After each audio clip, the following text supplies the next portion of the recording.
Initially आपने जब regime change seminar के ऊपर इमरान खान की तकरीर सुनी होगी, इमरान खान ने कहा मुझे पता तो था कि साजिश तो कोई। अच्छा जी फवाद साहब, थोड़ा सा ब्रेक, क्योंकि पाकिस्तान की आन, पाकिस्तान की जान इमरान खान यहां तशरीफ ला चुके हैं। तैयार हो, आपका इस्तकबाल बताएगा कि जिंदा कौन है, अजीम कौम किस तरह से अजीम लीडर का इस्तकबाल करती है। मेरे साथ मिलके काउंट डाउन 10, 9,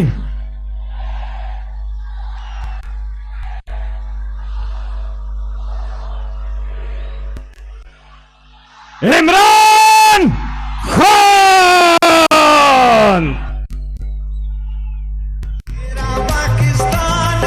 पाकिस्तान की आन, पाकिस्तान की जान, जनाब इमरान खान।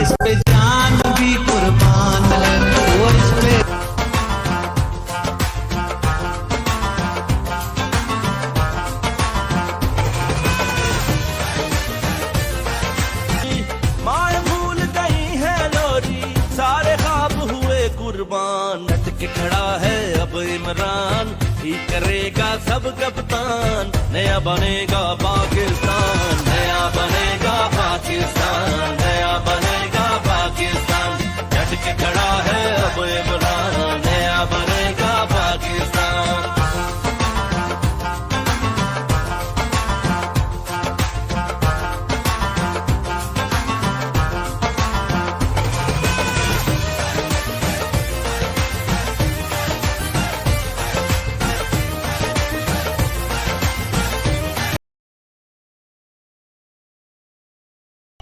आज के इस जलसे का